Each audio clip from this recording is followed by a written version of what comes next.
Welcome. You're listening to Beyond the Front Door podcast with Lindy and Rhea at Peak Properties. We're real estate agents here in Cheyenne, Wyoming, and we bring you stories that make you laugh, cry, cringe, inform you, all of the things. So come on in. We put the real in real estate. Yes. So thank you all for tuning in today. We're really excited to have our guest, Cora Fiechtner. Yep. Yeah. Good. Yay. I almost forgot about it there for a minute. That is okay. Anyway, she's going to talk a little bit about home organization. And so anyway, I just want to welcome you. Oh and my thank you gosh. for We're all going to be... happy to No, hear about- we're all going to be feeling real bad like we should go home and organize our house. No. That is like my worst Opposite. fear is that Yes. somebody will feel like what they're doing is wrong. No, or I'll that just it's- feel really overwhelmed and be like, I can't. Yeah. We all feel that though. Okay. We all feel it at some point. Okay. Yeah. Well, welcome. Thank you Thank for being you. here today. I'm happy to be here. I will not Awesome. let my husband listen to this episode. So if you He'll would be just- like, yeah. you're hired. Well, As long as he doesn't make me organize. Now, so when I told my husband that we were doing this episode, he's like, because I've already kind of gotten addicted to the Container Store. Oh, yeah. So Oh, there's yeah. already threads of this in my house anyway. And my husband's like, no more. I love Like- organization. I Me don't too. like doing it. Sure. It is time consuming, that's for sure. And Well, it's you have to make hard emotional when decisions. it's yeah, Yeah. it's emotional when it's your own house. That's what I always tell my clients.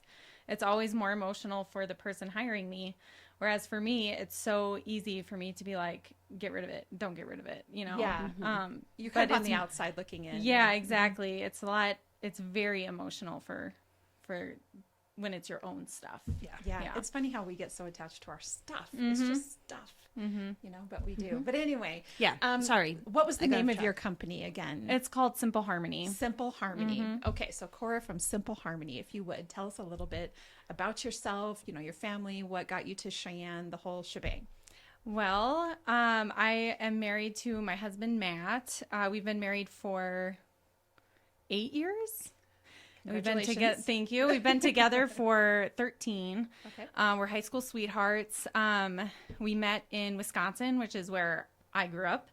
And then we have 3 kids, a daughter and then 2 sons. Okay. My youngest is actually turning 1 next week. Ooh. Yes, a much prayed for baby.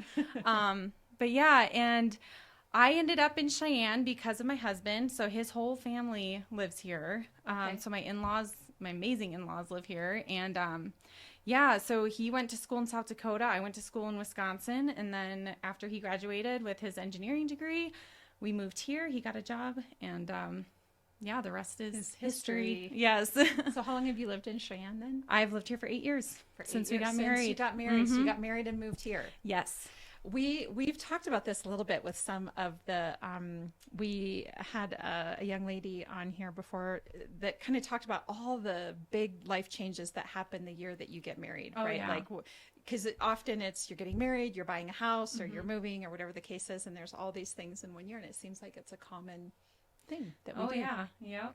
I agree. So you moved from Wisconsin to Wyoming. Was a little Yes. bit of a culture shock. Actually, I wouldn't say so, no, No? because I had been coming out here for 13 years since we were long distance for, I think, 4 years of our relationship.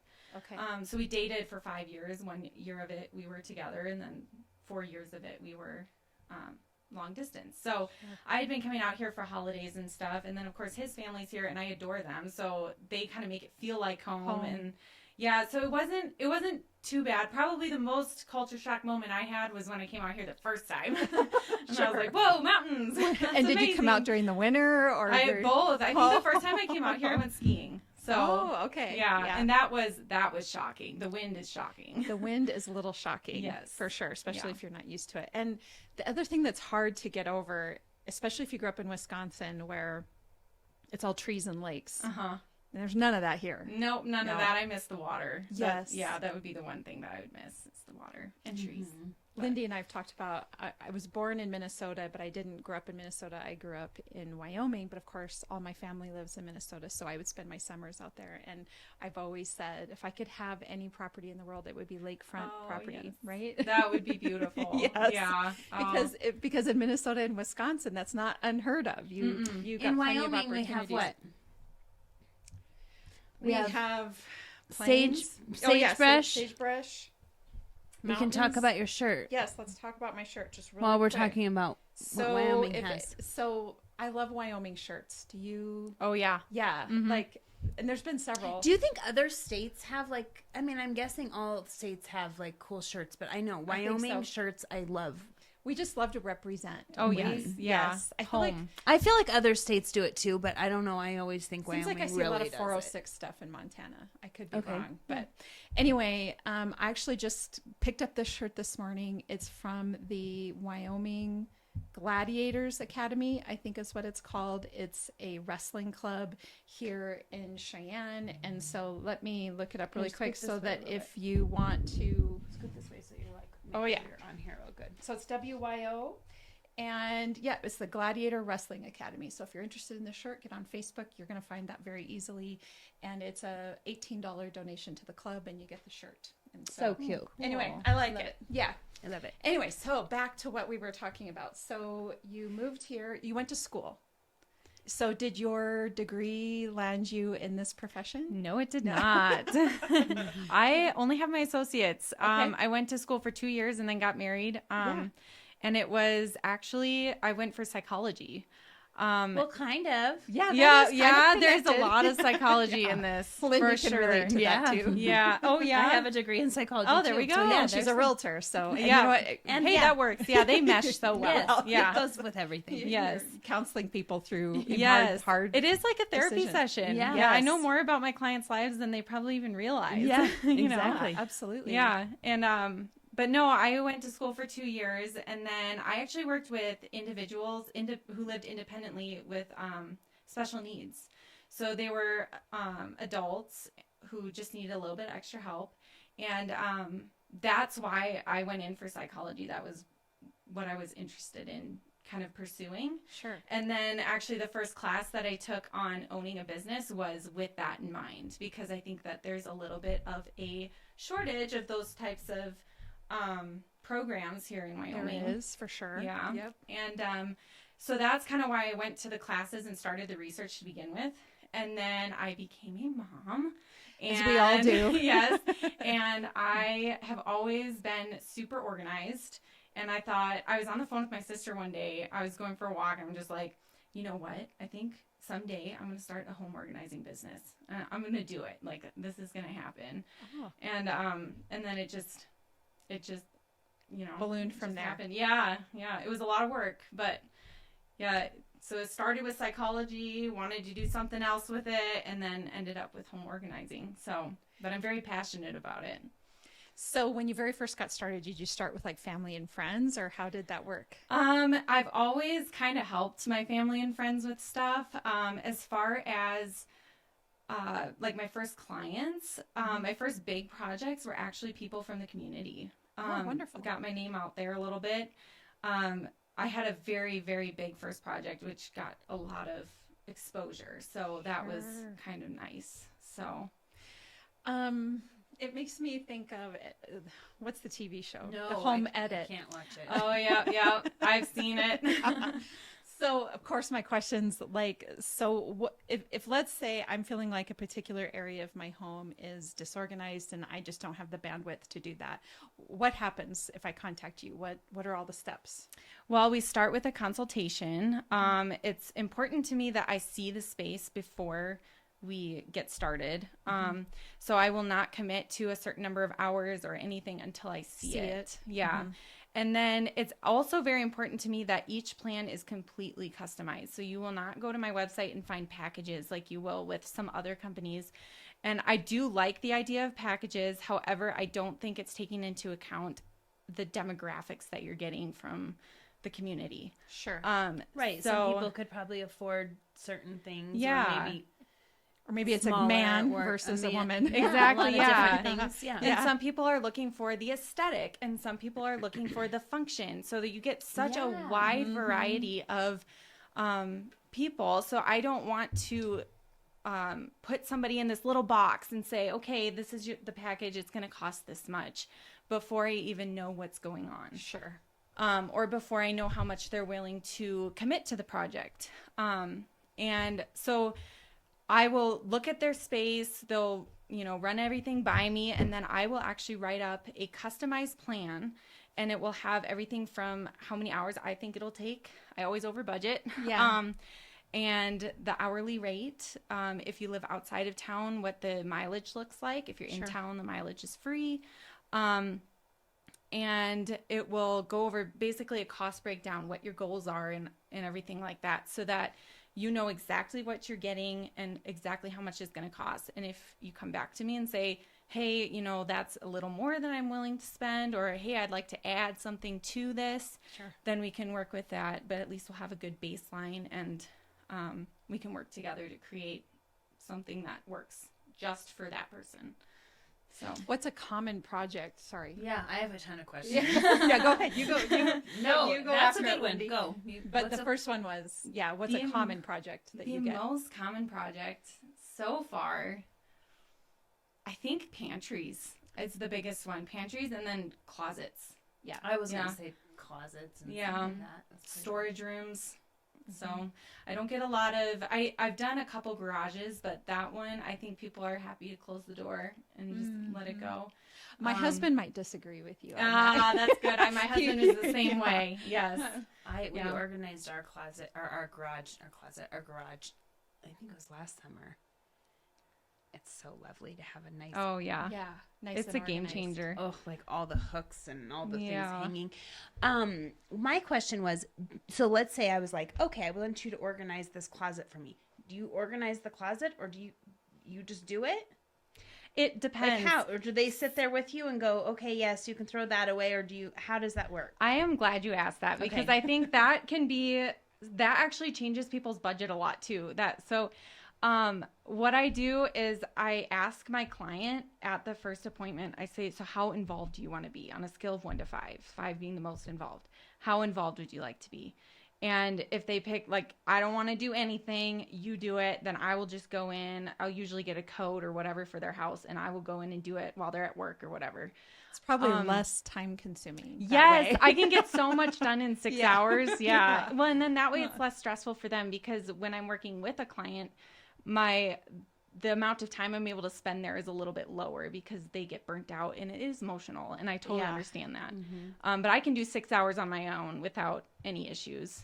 Well, yeah, because from my point of view, I'm thinking, clean this or organize this closet. I don't want to organize it. I want you to organize it, and if you see something, you're like, meh, throw it away. Like, I don't know what's in the closet, so obviously I don't care. Right? Go through, look at the closet. If there's something you think you're gonna not want me to throw away, take it out now, because it might disappear. Right. I don't know, but there would be some people that would probably want to would want to ask them about everything, and that could take. Yeah. So the more involved you are, they'll sit there with me, and the first thing that we do, and I think you'll find this with a lot of, like, the home edit, you take everything out. Like, you don't try to organize stuff inside the closet. Yes. Right. Yeah.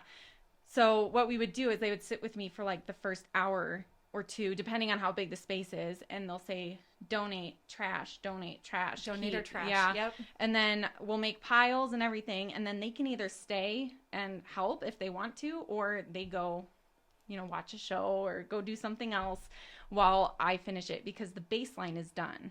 The rest of it's just putting it back. So, and that can be time consuming too, but yeah.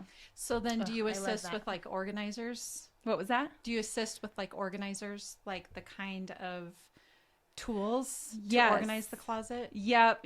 I haven't done a ton of it yet, because a lot of times there's already systems in place. Like, normally you'll find that people have tried to organize it, but it is so overwhelming. So then a lot, I don't end up needing to buy anything. Or they maybe already have an idea. Like, I would imagine you get people showing you Pinterest. Like, sometimes, I want this pantry with these clear containers. You would actually rolls out and hands me my can. Right? You'd actually be surprised how many people are actually calling me for functionality, not aesthetic. I would bet. I mean, that's what you really want. I know. Yeah. And I am not above a shoebox. Like, I love shoe boxes for organizing. But normally it's use what I have, and if we have to buy something, we will. But I think the prettiest closet I've done was one where the dimensions were so weird, and the only option was to do container store pull-out bins. because otherwise you had like stuff in the front and then you had to pull it out to get the stuff in the back. Like that's how weird it was. So we had to get like these really long drawers that could go all the way to the back of the closet, stuff like that. But I think that's the prettiest closet I've ever done. So I would be my just dream drawers to have all a big the way. closet. Oh, I know. Like a room that's a I closet. actually think it might be more fun to organize someone else's closet. Sure, than your own. Less emotional decisions. I think maybe it would. Yeah. I love it. I love it. I had a client this morning. I had a client consult. And she's like, don't judge me. I get that a lot too. Don't judge me. It's a mess. It's a mess. I'm like, No judgment. I look at that and I'm like, yes. That makes me think of Monica on Yeah, Friends. yes, I'm compared to her all the time. Oh yeah, that's funny. My husband says, "Okay, Monica." That's funny. That is funny. But yeah, my husband is very organized. Oh, nice. So he's the one that's like, clean out your closet and throw everything out that you don't want, and then he puts it all back and it's all like color coordinated. Yes. And I try really hard to keep it that way for a very long time, but then occasionally it gets messed up. Oh yeah, or I get buy too much stuff and he's like, "What's happening? We're running out of hangers." What's happening? Well, I might be buying clothes. I might have bought. That's a perfect example of catering to different personality types too. Because my husband's also super organized, but it's like organized messes. There's piles everywhere, but if you touch that pile, there's a problem. Like, he cannot find the stuff. He knows where it is. Yes, exactly. And he is super organized, but whereas I'm like, keep it all clear. Like, yes, I want nothing out, which is difficult with kids, but. I do think, and you and I talked about this on the phone, for myself, I think the thing that has taken me some time to learn as I've gotten older is that your house, I know in some cases this can't always be true, but the goal is for your house not to become a storage unit, right? That your home just possesses the things that you need to live. And so that you feel less cluttery. And because it makes you feel better. Yeah. Well, you don't feel good in a place that's cluttery and messy and that's why I actually invited you to come on today, is that we're doing a lot of stuff around mental health here in May and June, and all the nonprofit organizations that are working to address homelessness and shelter and that sort of thing. And as we've talked about, none of those issues are a standalone issue. Homelessness, you can't just tackle homelessness. You can't just tackle, food insecurity. You can't just tackle literacy. Like, it all comes together. And I am a firm believer that the space you live in has a huge impact on your mental health. I 100% agree. Physical clutter is mental clutter. It's stressful. Sure. It is. And actually, you see it in kids too.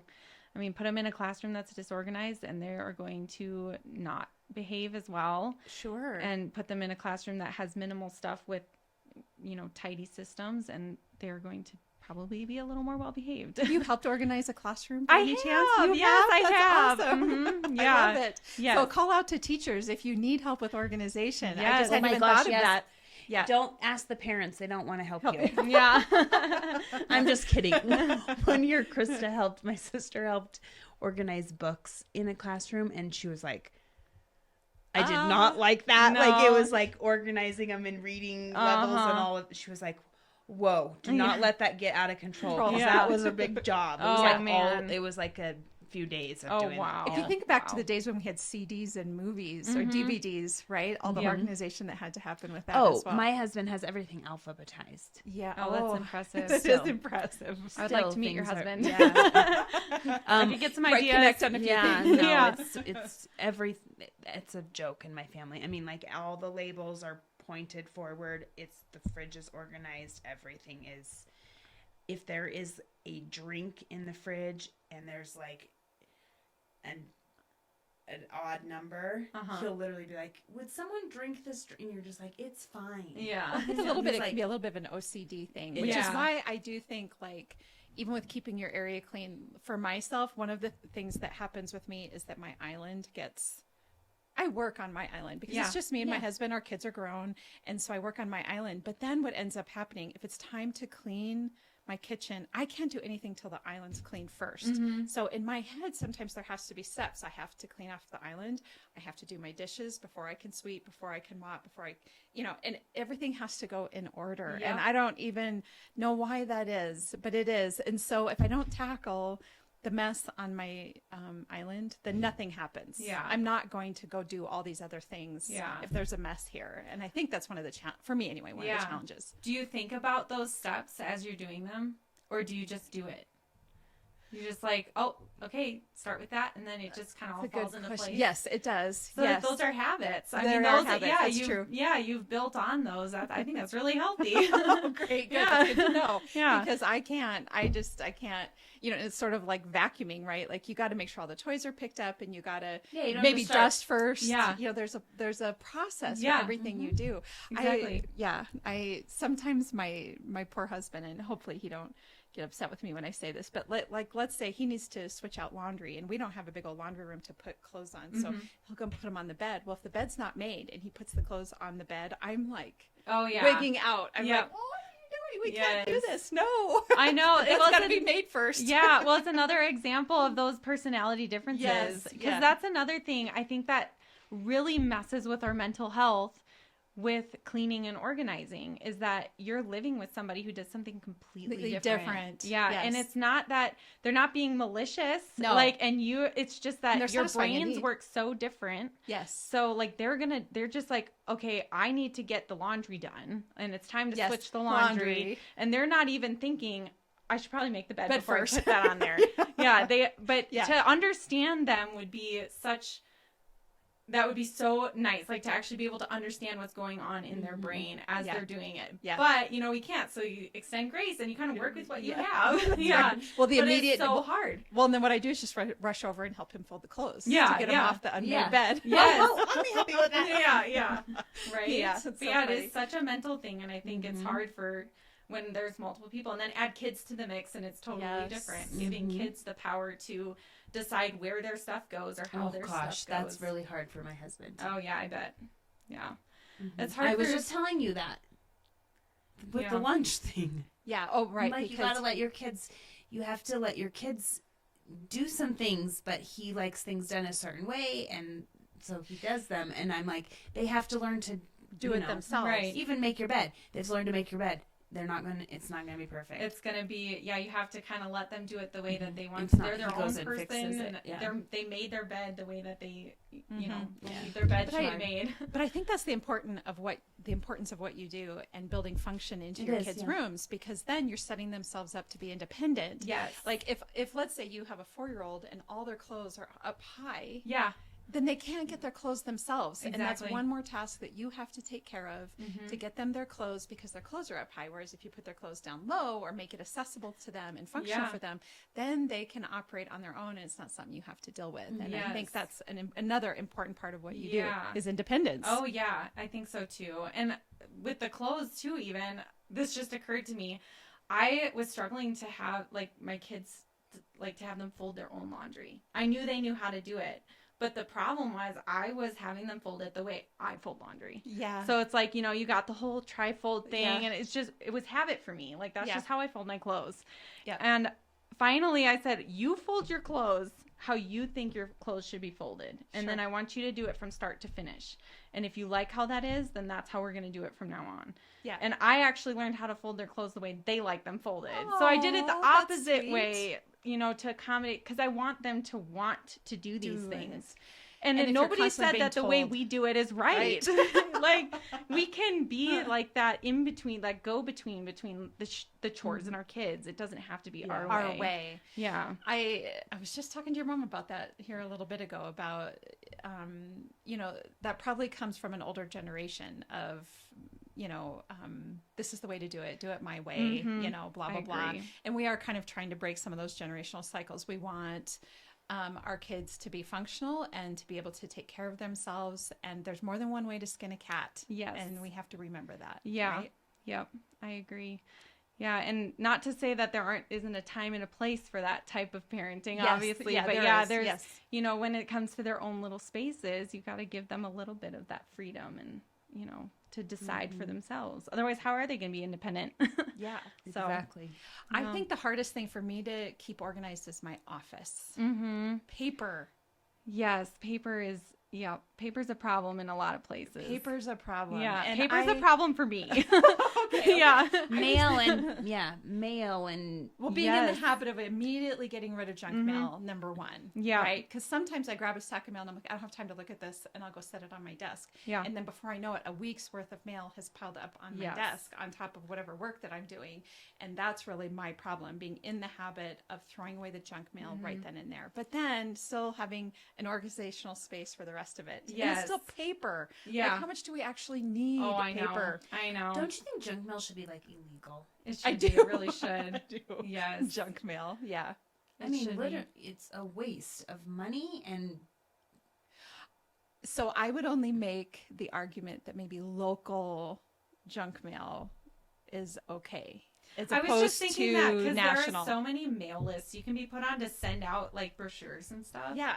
And even the base has one where you can, send out, they'll like put together packets for families who are coming to the base Yeah. and then hand them out to them. Yeah. And you can like apply to get your stuff put in. Like that's good mail, Yes, I think. I but- do. yeah, but But yeah, some like- of the stuff you're just like, Why did I get sending this? Yeah. Yeah. Yeah. Some of the national stuff or companies that are not even from around here, Mm-hmm. I would make the case, and mainly because we're realtors, as small business owners here, that having, getting mail from local businesses or local things to me is not so terrible. Yeah. Mm-hmm. It's the state or national stuff that we did not ask for. Right. That is just people trying to solicit you for something Yeah. that isn't even local. Yeah. That's probably my bigger Mhm. issue. Yeah, that's tough. Yep. My one recommendation to my clients when we go through paper is that they actually put it in their calendar. Like, this is the day I go through my mail. Oh. So then if you're not doing it right away, it's okay because you have a backup plan and it'll happen every week. Oh. And it's hard to instill that habit without having that reminder. Yeah. Like, hey, it's time to go through my mail. But Yes. that's usually what I tell my clients. That's a good The piece of paper is advice. usually an issue. Paper is an issue. Yeah. Yeah. And do you have school age children? I have she's now in second grade, and then next year I'll have a kindergartner. Yeah, Yeah. I have a 4th grader and a 2nd grader. Mhm. And So paper. much paper comes home. I'm getting Every that for next day. year. Yeah. every day. Yeah. So I guess that would be my next question. Have you around And you look Children's through stuff. their papers and you're like, these are great. And then I'm like, I'll just keep them for a couple days. I don't Yes. even know why. Sometimes I just throw it away, but I have been like caught like, you threw that away. Oh, And I I'm just like, I know. don't, that was like just a math paper. Like, I don't, Yeah. we're not keeping that. I know. And they do, it's such an emotional thing for them in the moment, I think. I Yeah. have such a hard and time I do with that. keep artwork and keep the important stuff, and Yeah. I let them go through things and keep it, and we have a way to keep that. But Yeah. Well, and that's smart. It's a lot. Yeah, that's There's- smart. Yeah, there's a a lot comes stack home. of papers every Mhm. day. Well, yeah, a lot of the time. So my daughter brings home paper too, and I know it's only going to get worse. But what I do is I go through it, and then I have a bin on top of the fridge that's for all of our mail that needs to be gone through, or just stuff that kind of I want to deal with later. Yeah, right. yeah. And that's okay you want to have actually that. look at it. Yeah. So, and a lot of times, they have writing assignments where they'll write like a cute little line. It's like, well, I kind of want to keep that, Yeah. or take a picture of it. Yeah. So I do actually go through all their papers, but I'll throw it away later, like when they're not there. But yeah, and then having a bin or something where you can put the precious stuff, the stuff you want them to see when they're older. Yeah. I think that that's really smart too. But yeah. I've seen that company where you can Mail send it the all artwork in. in. Yeah. I've never done it. And they made it but- part of a book or whatever. Yeah. Or That would be pictures of fun. it. Mhm. Yeah. That looks cool. Because do they really care about it in the Probably future? not. When they're adults. I know I don't. I have all that stuff, and I've You might never have- once gone through it Yeah. and thought, "Ooh, look what I did." I first I day." think maybe when you moved or were moving it, and you're like, "What's in here?" You're like, "Oh," and you like looked. Yep. and that's Yeah, it. my parents gave me all of my swim lesson papers. Yeah. So I could know how I did or did not improve every year. Mhm. Cool. Yeah. I do have to say, my kids now, like I have my son's 11, and he wants to look at all that stuff all the time. Oh, really? He'll be like, "Where's my where's my bin of all my, and I'm just like, can we not do, but he wants to just dig through all of it all And the I time. wonder if that That's age, it's a sweet. little bit of sort of identifying their identity, Yeah. right? Like So discovering I who think they that are it's important to keep it because, I think that he'll want to look through it. for a But while once longer. he's an adult, I don't know if he's going to care. Right. But right now he cares. Yeah, and that's a special thing you can do for him. Yeah, that's so sweet. So I'm guessing there's probably been times where you've walked into a project where it would have been smart for that person to have called you sooner.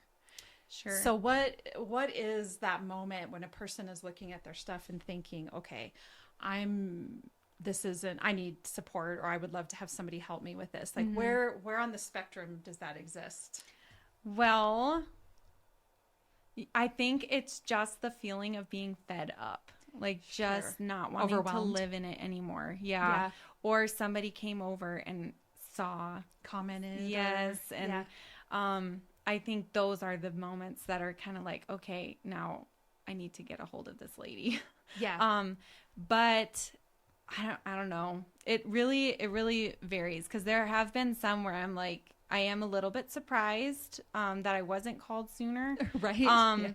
But it's all manageable. I think the biggest thing, though, once we get to that point, once they do call me and we're in there, the biggest thing is that we have to start at the very beginning. You can't just say, you know what, my kitchen doesn't feel good, so I want to start with my kitchen.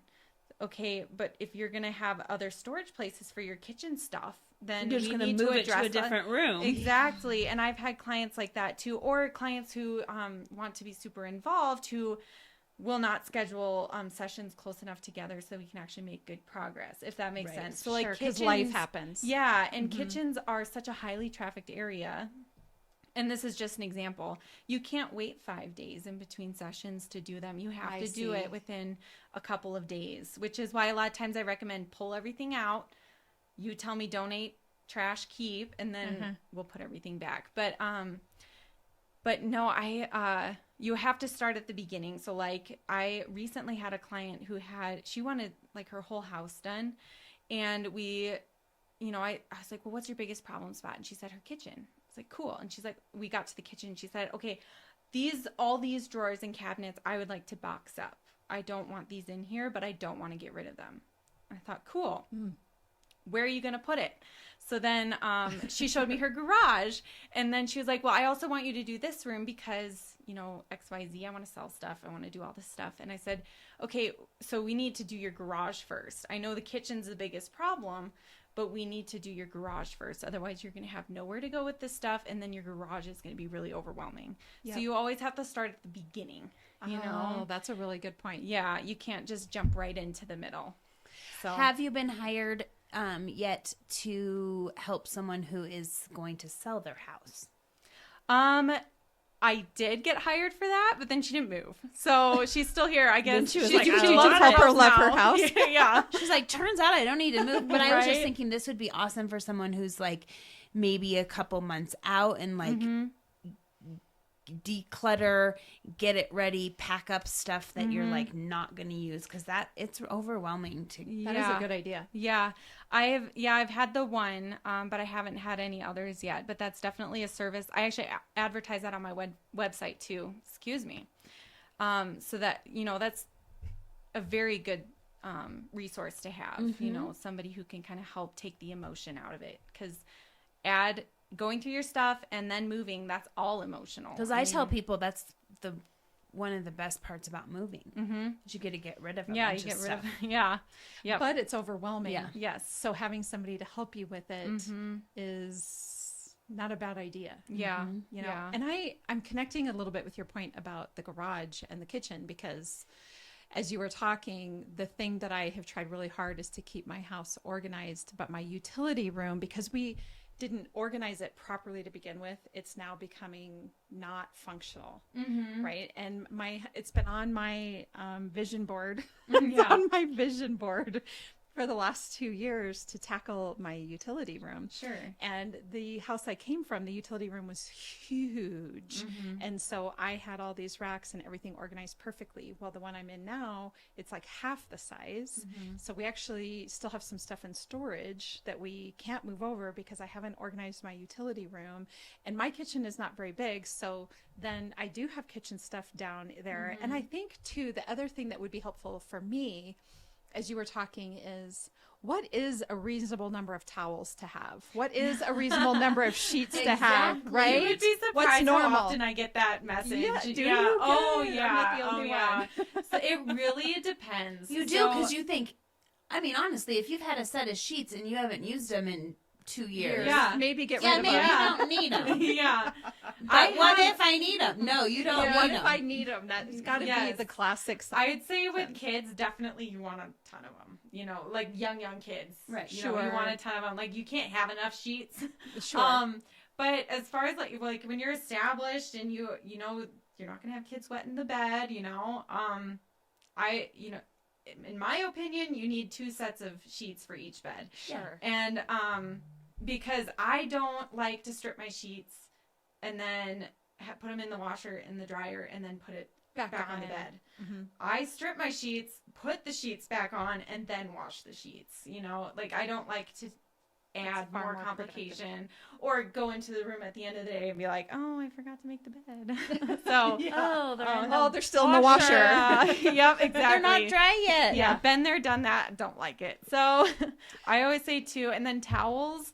You know, kind of the same situation as the sheets, but, you know, enough so that you can wash all the towels and put new towels up, you know, and have enough for guests too. But of course, you're going to have enough if you're washing a whole other set of towels. But it makes me think. And then how many people don't throw away the old towels? Oh, you have like these super old towels I have that some you old go through the towels. towels and you're like, I don't want that towel because that towel's that's yucky towel now. And then but you still just but keep it's still it. there. But I've had a lot of sometimes you clients need thinner throw towels away. for your head. Yeah. Yes. So those older towels are kind of nice because they're a little thinner, a little more worn out. You can Yeah. wrap the toboggan on your head. Or whatever Yes, you got true. I going love on. that. Yeah. So, well, it makes me think too. It took me a while to realize when you're a grown up, you can make Which we're decisions. not. Right. You get to make decisions that you maybe didn't grow up with. And one of the things I did once my sons became teenagers, and only because I had a kitchen drawer that was wide enough, is I had 2 sets of silverware. Oh, yeah. Right? We have Right? that. Yes, and I didn't grow up that way. It was a single set of silverware. You wash the dishes. Like, there was no dishwasher waiting around. You know, you washed. But how handy it is to have 2 sets of silverware. And even now that it's just my husband and I, we still have the 2 sets. And I'm going to tell you, we still go through all the spoons and forks. Yeah, you run the dishwasher less. Yes.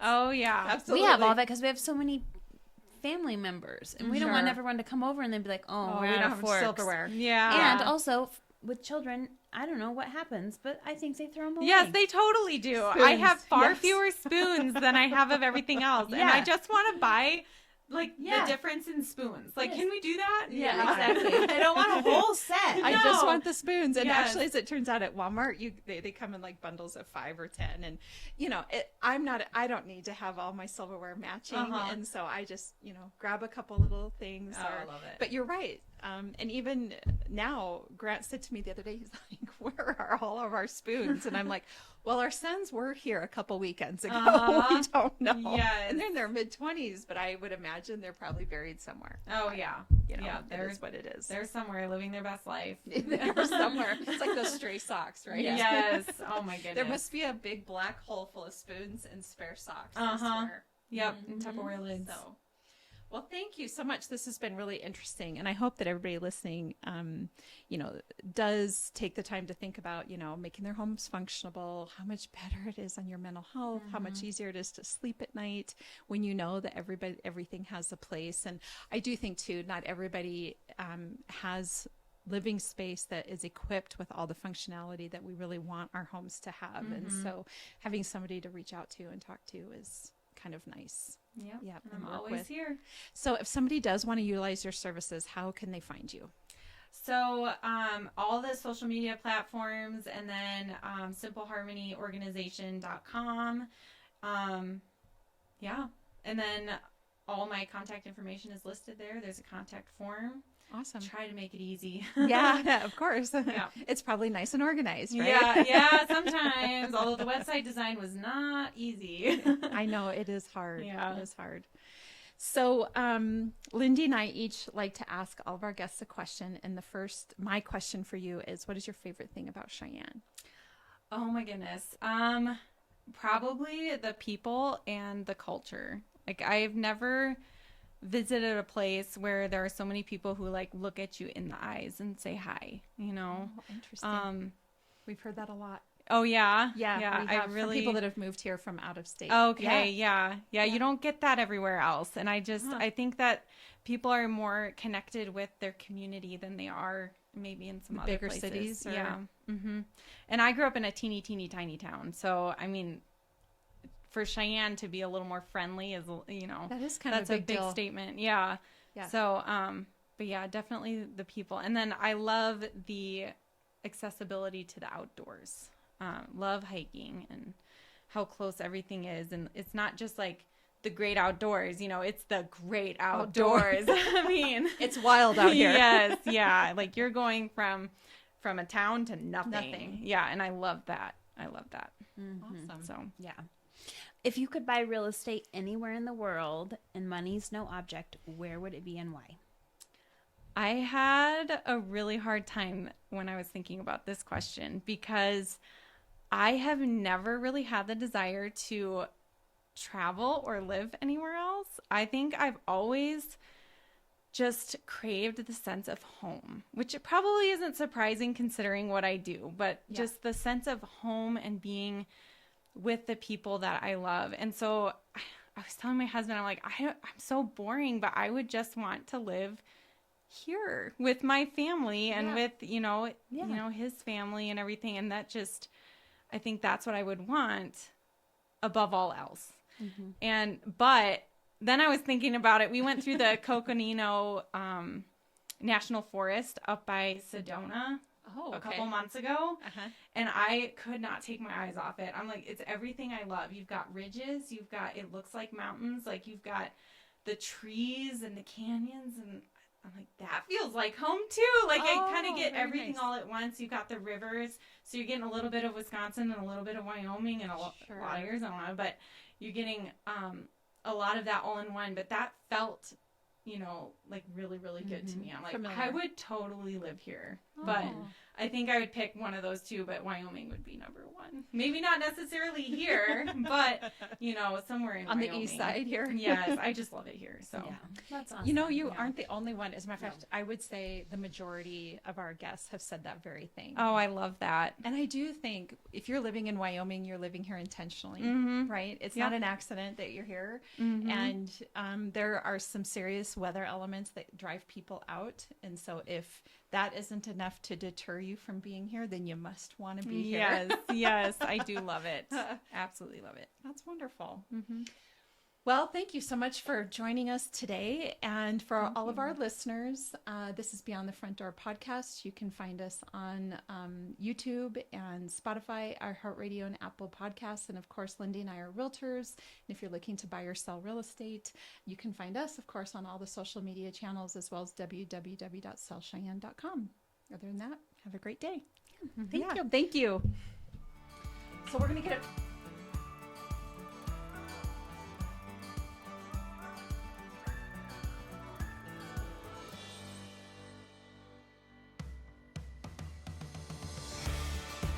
Whether you plan to buy, sell, or invest in southeastern Wyoming, turn to Peak Properties. Family and veteran-owned and operated, we work diligently for you. Unlike other larger companies, we take time to learn about you, understand your specific real estate needs, and remain easily accessible if you have any questions. Being a veteran and family-owned and operated company means a high level of commitment, trust, and loyalty. Our family culture sets us apart. We work as a team. We develop not just professional, but personal relationships with our clients. When you choose Peak Properties, you become part of our real estate family. Looking to relocate to Wyoming or just move across town? Peak will be there for you every step of the way. Recognized for excellence and dedication in the real estate profession, we're proud to be one of the most trusted and knowledgeable names in our industry. Let Peak help you find your dream home or investment property today. Our agents will make sure you're informed and listened to as they guide you to fulfilling your real estate goals. Reach out today. We have sold and purchased several homes through Peak Properties, and each time I've been impressed. They are great about guiding us in the right direction and always being in our corner. Peak Properties. Let our family show you the way home.